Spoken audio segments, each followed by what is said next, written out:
নিজের সন্তানের মতো মনে করেন লালন পালন করছি আমি। নিজের সন্তান আমাদের পরিবারের একজন, একটা পরিবারের সদস্য। ভাই গরুটা পালছি ভাই, আমার শখের বিষয়, শখ করে গরুটা পালছি। শখের জিনিস ভাই কোনো তুলনা হয় না। আসসালামু আলাইকুম সুপ্রিয় দর্শক, আশা করছি আপনারা সবাই ভালো আছেন। দর্শক বন্ধুরা, আজকে আমরা চলে আসছি মুন্সিগঞ্জ জেলার শ্রীনগর উপজেলার শমশাবাদ এলাকায়। আজকে আমরা আছি এলাকার একজন প্রান্তিক খামারি বাসায়। দেখতে পাচ্ছেন আমার সাথেই রয়েছে মিলন ভাই, যিনি মূলত কৃষি কাজ করেন। তো কৃষিকাজের পাশাপাশি উনি প্রতি বছর দু একটি করে গরু লালন পালন করে থাকেন। তো প্রতি বছর এই বছর উনি খুব সুন্দর একটি গরু পালন করেছেন। দেখতে পাচ্ছেন আমাদের সামনে রয়েছে সেই গরুটি। আজকে আমরা আপনাদেরকে এই প্রান্তিক খামারের এই সুন্দর গরুটি দেখাবো এবং এই গরুটির ওজন কেমন রয়েছে এবং উনি গরুটি কুরবানিতে বিক্রির জন্য কত টাকা দাম আশা করছেন সেই সম্পর্কে বিস্তারিত জানাবো। আশা করছি পুরোটা আয়োজন জুড়ে আপনারা আমাদের সাথেই থাকবেন। আসসালামু আলাইকুম মিলন ভাই। ওয়ালাইকুম আসসালাম রহমতুল্লাহি ওয়া বারাকাতুহু। ভাই কেমন আছেন? জি আলহামদুলিল্লাহ ভাই ভালো, আপনি কেমন আছেন? জি আলহামদুলিল্লাহ ভালো আছি। মিলন ভাই, দেখতে পাচ্ছি মাশাআল্লাহ খুব সুন্দর একটি গরু পালন করেছেন। জি ভাই, জি জি। আচ্ছা আচ্ছা, কতদিন ধরে গরু পালন করছেন? 3 বছর হয়েছে ভাই। 3 বছর। জি আচ্ছা, খামারে তো শুধু একটা গরুই দেখতে জি, পাচ্ছি। একটাই। আচ্ছা, প্রতি বছরই কিরকম একটা করে পালন করা হয়? জি জি জি, প্রতি বছর একটা দুইটা লালন পালন করা হয়। কত বছর ধরে গরু পালন করেন? 5-7 বছর ধরে লালন 5-7 বছর। জি জি। আচ্ছা, মূলত কি করেন আপনি? এই কৃষি কাজ করি ভাই। কৃষি কাজ আমার করেন? আছে আর এই গরু বছর পালি। জি।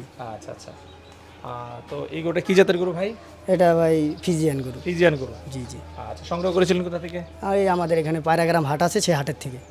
আচ্ছা, পাড়াগ্রাম হাট থেকে জি সংগ্রহ জি জি করেছেন। জি জি। আচ্ছা, যখন সংগ্রহ করেছিলেন তখন এর বয়স কেমন ছিল? তখন 6-7 মাস ছিল। 6-7 মাস। জি জি, এরকম হবে। আচ্ছা, বর্তমানে এই গরুটা কয় দাঁত বয়স? 4 দাঁত।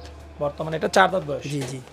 আচ্ছা, এই যে গরুটা পালন করছেন কি ধরনের খাবার দাবার দিয়ে পালন করছেন? ভাই এই যে আমাদের যেমন আরেল বিল আছে, এই বিলের কাঁচা ঘাস এই যে দেখতে পাচ্ছেন, এই কাঁচা ঘাস খাওয়াইছি। আর দানাদার খাবার গমের বেশি, ছোলার বেশি, আর মিষ্টি কুমড়া, আলু, এই সমস্ত খাবার দিচ্ছি। আর কি কোনো ভেজালের ভিতরে দিই নেই। কোনো ওই যে সুই মুই ভিটামিন টিটামিন এই সমস্ত খাদ্য আমার গরুকে আমি দিই নেই। আচ্ছা যা খাওয়াইছে আর কি ভালো খাবার। আচ্ছা, একদম বিলের মধ্যেই আপনার বাসা দেখা যায়। জি জি জি, ঘাসের অভাব না, আমার বাসার নিচেই ঘাস। আমি গরু বেশিরভাগ ঘাসেই খাওয়াইছি। আচ্ছা, এবং দেখতে পাচ্ছি ঘাস এটার সামনে পর্যাপ্ত পরিমাণ পড়েই রয়েছে। পুরোই রয়েছে। জি জি একটা গরুর জন্য যে পরিমাণ ঘাস চাষ করছেন এটা তো আসলে সে কত আর খাবে? জি, ওই যে আমার ঘাস খেত আছে। হ্যাঁ, আচ্ছা, তাহলে হচ্ছে আপনার হচ্ছে বিলের ঘাস এবং হচ্ছে দানাদার খাবার। দানাদার খাবার। হ্যাঁ, প্রতিদিন দানাদার খাবার লাগে কত কেজি গরু? 10-12 কেজি লাগে। 10-12 কেজি। জি তাহলে তো মোটামুটি বেশ ভালোই খাবার দিচ্ছেন। জি জি জি। হ্যাঁ, আবার প্রতিদিন কত টাকা খরচ হয় এই গরুটার পিছনে? আপনার 500-600 টাকা খাবার খায় প্রতিদিন। 500-600 টাকা। জি তাও তো মাসে প্রায় 15 থেকে 18,000 টাকা। জি জি জি জি। আচ্ছা, এই যে 15 থেকে 18,000 টাকা খরচ যাচ্ছে এটা কতদিন ধরে যাচ্ছে? আপনার এটা প্রায় 2 বছর। 2 বছর। প্রথম বছর বাছুর ছোটো ছিল তখন আর কি দানাদার খাবার দিইনি।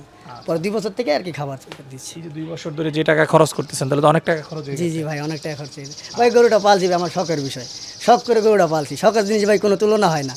শখে পালছি, এখন ভাগ্যে যে আছে সেটাই। আচ্ছা আচ্ছা, ঠিক আছে। শখ করে পালন করতে নিজের তাহলে তো সন্তানের মতো মনে করেন লালন পালন করছি আমি। তাই? নিজের সন্তান আমাদের পরিবারের একজন, একটা পরিবারের সদস্য, সেভাবে লালন পালন করছি গরুটাকে। আচ্ছা আচ্ছা, ঠিক আছে ভাই। এই গরুর সাথে আপনার সম্পর্ক কেমন তাহলে? ভাই অনেক ভালো। ওই যে একটা নিজের সন্তানের থেকে বেশি ভালোবাসি, আর এটা আমাদের পরিবারের সদস্য একজন। আচ্ছা, তো এই যে আপনার এত ভালোবাসার গরু বিক্রি করে দিবেন, খারাপ লাগবে না? জি ভাই, সে খারাপ তো লাগবেই ভাই। মিলন ভাই, গরুর ওজন সম্পর্কে কোনো আপনার আইডিয়া আছে? জি ভাই, মাপ দিছিলাম ভাই, গরু 900 কেজি প্লাস আছে আর কি। আচ্ছা, এই ফিতা দিয়ে? জি জি, ফিতা দিয়ে। আচ্ছা, তাহলে ফিতার মাপে এটার ওজন হচ্ছে 900 কেজি প্লাস। প্লাস হয় 900 কেজি প্লাস। আচ্ছা, তো মিলন ভাই গরুটার দাম চাচ্ছেন কত বিক্রির জন্য? ভাই দাম চাচ্ছি, শখের জিনিস তো ভাই বুঝিনি, তারপর দাম চাচ্ছি ভাই 7.5 লক্ষ টাকা। দাম চাও 7.5 লাখ। জি জি আচ্ছা, আলোচনার সুযোগ রয়েছে। জি জি, আলোচনার সুযোগ রয়েছে। আচ্ছা, তো কেউ যদি আপনার এই গরু সংগ্রহ করতে চায় কিভাবে সংগ্রহ করতে পারবে? সঙ্গে ভাই আমার বাসা আসতে হবে, আবার আমার নাম্বারে যোগাযোগ করতে পারবে, আচ্ছা, মোবাইল নাম্বারে যোগাযোগ করলে গরু নিতে পারবে। গরু নিতে পারবে। জি, ঠিক আছে, যোগাযোগের জন্য আপনার মোবাইল নাম্বারটা একটু বলে দেন। 013056809661। আচ্ছা, এই নাম্বারে যোগাযোগ করলে গরু সংগ্রহ জি করতে জি পারবে। জি জি জি। আচ্ছা মিলন ভাই, কথা বলে খুবই ভালো লাগলো। দোয়া করি গরুটার জন্য বিক্রি হয়েছে সেই প্রত্যাশার কি জানিয়েছি। ভালো থাকবেন। জি জি, আল্লাহ হাফেজ।